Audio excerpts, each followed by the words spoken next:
நாங்கள் நேற்று ஆரம்பித்த இந்த பாத யாத்திரையானது இன்று நாங்கள் நவலேஸ்வரத்திலிருந்து அதிகாலை 3 மணிக்கு ஆரம்பமாகி இப்போது இடைக்காட்டு சந்தையிலே வந்திருக்கின்றோம். இதன் பின்னர் நாங்கள் சன்னதி முருகனை நோக்கி எங்கள் பயணத்தை மேற்கொண்டு இரவு நடைபெறும் கொடியேற்ற திருவிழாவிலும் கலந்து கொண்டு அதன் பின்னர் நாங்கள் கொடியேற்றம் முடிந்த பிற்பாடு நாங்கள் மட்டக்களப்பை நோக்கி எங்கள் பயணத்தை ஆரம்பிக்கிறோம்.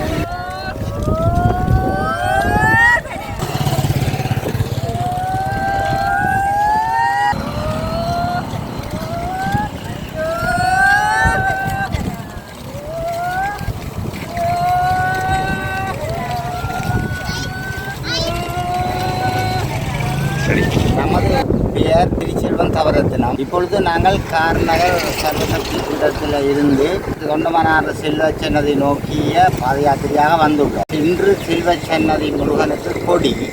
நேற்றைய தினம் நாங்கள் அதிகாலை 3 மணி அளவில் காரைநகரில் இருந்து வெளிக்கிட்டு ஈழத்து சிதம்பரம் சென்று அங்கிருந்து பல ஆலயங்களையும் தரிசித்து கொண்டு பொன்னாலை சந்திக்கு வந்து பொன்னாலை சந்தியிலிருந்து கடற்கரை ஓரமான அந்த பாதை வழியாக கீரிமலை வந்தடைந்து கீரிமலையில் சிவபூமி மடத்தில் தங்கி அங்கே உணவும் போசனம் உண்டு கீரிமலை நகுலேஸ்வரரை தரிசித்து அங்கிருந்து 3 மணிக்கு நாங்கள் கிளம்பி வந்து மாவட்டபுரம் கன்சாமி கோயில் ஊடாக காங்கேசன்துறை வந்து காங்கேசன்துறை ஊடாக நேரடியாக ஊரணி மயிலிட்டி கலாலி இடைக்காடு ஊடாக நாங்கள் இப்பொழுது தொண்டமனார் சந்தியில் வந்து இருக்கின்றோம். இந்த நிகழ்வானது 3 வருடங்களாக நடைபெற்று கொண்டிருக்கின்றது. இந்த வருடம் இந்த நிகழ்விற்கு தலைமை தாங்கி வந்திருக்கின்றவர் கிழக்கு மாகாணத்தில் இருந்து வேலோடு மலையில் வீட்டிற்கும் முருகன் ஆலயத்தினுடைய அறங்காவலரும்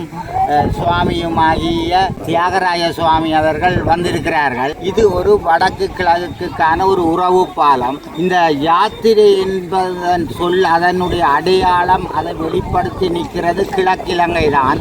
கிழக்கிழங்கையில் இருக்கின்ற அடியவர்கள் பல்வேறு ஆலயங்களுக்கு பாத யாத்திரை செய்து கொண்டிருக்கிறார்கள். முற்காலத்திலே யாழ்ப்பாணத்தில் இருந்தும் இந்த யாத்திரைகள் இருந்திருக்குது. ஆனால் இன்றைக்கு யாழ்ப்பாணத்தில் அது அருகி வந்துள்ள நேரத்தில் இதற்கு தொடர்ந்து இந்த சந்ததி வழியாக உயிர்ப்பீட்டு நடவடிக்கையை கிழக்கிழங்கையில் இருக்கும் அடியவர்கள் மேற்கொண்டு இருக்கிறார்கள். அந்த வகையிலே பெருந்தொகையானவர்கள் கிழக்கில் இருந்து இந்த முறை யாழ்ப்பாணம் 60க்கு மேற்பட்டவர்கள் வந்திருக்கிறார்கள். அவர்களுக்கு நாங்கள் எங்களுடைய மண்ணில் இருக்கும் தொண்டமனார் செல்வச்சன்னதி ஆலயத்தில் வேல் வந்து தங்கி இருப்பதாக ஒரு ஐதீகம் இருக்கிறது.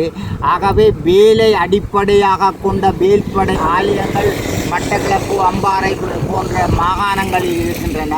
அந்த வகையிலே இங்கே வந்து இவ்வளவு தூரத்துக்குரிய பாத யாத்திரையை பக்தி சிரத்தையோடும் அன்போடும் இவர்கள் மேற்கொண்டிருக்கிறார்கள். இது நாங்கள் இந்த யாத்திரையின் ஊடாக உடல் உள்ள ஆன்மீக நலனை பேணும் நோக்கத்தை அதை வெளி உலகத்துக்கு எடுத்து காட்டுவதற்காக மற்றவர்களுக்கு சேவை செய்வதற்காக இறைவனுடைய இந்த செயலிலே சேவைதான் முக்கியம் என்றதை எடுத்து காட்டுவதற்காக இங்கு எந்த விதமான ஏற்றத்தாழ்வுகள் ஒன்றுமில்லாமல் எல்லோரும் அடியவர்கள் என்ற ஒரு குடையின் கீழ் நாங்கள் பாத யாத்திரை செய்திருக்கிறோம்.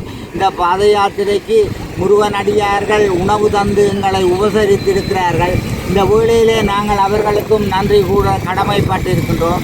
ஆகவே அவன் அருளாலே அவன்தாள் வணங்கி என்று வேலை வணங்குவோர்க்கு எந்த வினைகளும் அன்றாதென்று வேலுண்டு வினை தீர்க்க என்று கூறி நம்மை என்றும் அவர் காத்து அருள வேண்டும் என்று கூறி விடைபெறுகின்றேன். நன்றி, வணக்கம்.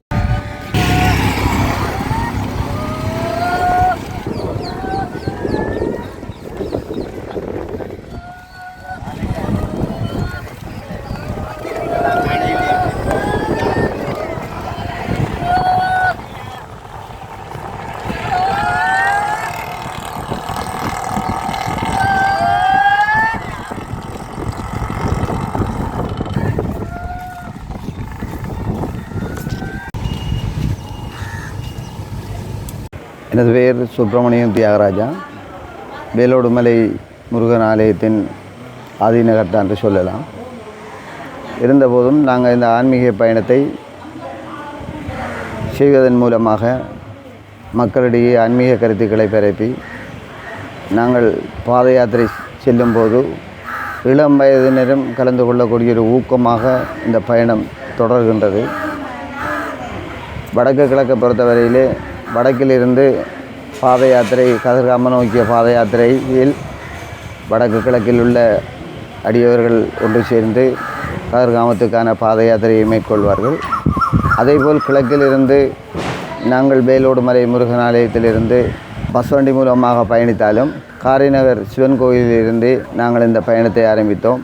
அங்கும் யாழ்ப்பாணத்தில் உள்ளவர்களும் ஏனைய இடங்களில் உள்ளவர்களும் மட்டக்களப்பில் உள்ள அடியவர்களும் இணைந்துதான் இந்த பயணத்தை மேற்கொள்கின்றோம். இதன் மூலமாக வடக்கு கிழக்கு மக்களுடைய ஒரு அந்யோன்யத்தை உருவாக்குவதும் இளம் பராயத்தினருக்கு இந்த ஆன்மீக கருத்துக்களை வழங்கி எங்களை போன்று இவ்வாறான பயணங்கள் மேற்கொள்கின்ற போது இளம் வயதினரும் எங்களோடு கலந்து கொண்டிருப்பது மிகவும் சந்தோஷமாக இருக்கின்றது.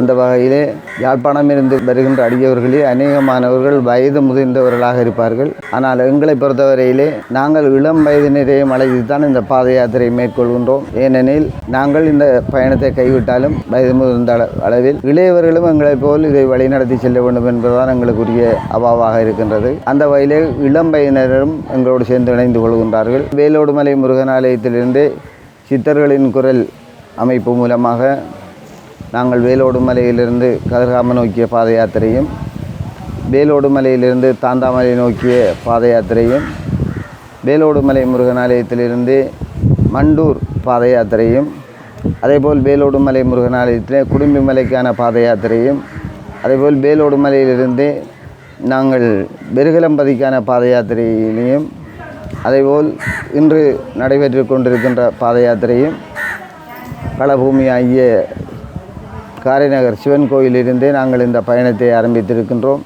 இந்த பயணம் செல்வச்சன்னதியான் கொடியேற்றத்தில் நிறைவு பெறும் என்பதையும் அந்த செல்வச்சன்னதியான் கொடியேற்றத்திலே எங்களின் பங்களிப்பும் இருக்க வேண்டும் என்பதற்காகவும் வடக்கு கிழக்கிலே இருந்து ஒரு பாத யாத்திரை குழு சமூகம் அளித்து கடந்த முறை அதற்கு முந்தின முறை இது 3வது முறை என்று நினைக்கின்றேன். அந்த வகையில் 3 முறையும் எம்பெருமானின் அந்த கொடியேற்ற நிகழ்வில் கலந்து கொள்வது எங்களுக்கு மிகவும் சந்தோஷமாக இருக்கின்றது. அதுபோல் இங்குள்ளவர்களும் நாங்கள் வரும் வழி அனைத்திலும் எங்களுக்கு உணவளித்து எங்களை ஆதரித்து எங்களை வழிநடத்துவதில் யாழ்ப்பாண மக்களுக்கும் பெரும் பங்கு இருப்பேன் என்பதையும் இந்த இடத்தில் கூறிக்கொள்ள விரும்புகின்றேன். நான் வேல்சாமி நந்தவன பிள்ளையார் காராம யாத்திரை சங்க தலைவர். இப்போ தற்சமயம் காரைநகர் சிவன் கோயிலிருந்து 62 அடியார்களுடன் செல்வச்சன்னதி நோக்கி கொடியேற்றத்தை நோக்கி நடந்து வந்து கொண்டிருக்கிறோம். ஆனால் இந்த பாதையில் யாத்திரையின் நோக்கம் வந்து எங்களோட சைவ சமயத்தை விளிமியங்கள் சொல்லுது. பாத யாத்திரை மூலம் சிவனை அடையலாம் என்று இறைவன் அடையலாம் என்று அதன் நிமித்தமும் மற்ற நாட்டில் நமது நாட்டில் இருக்கிற சில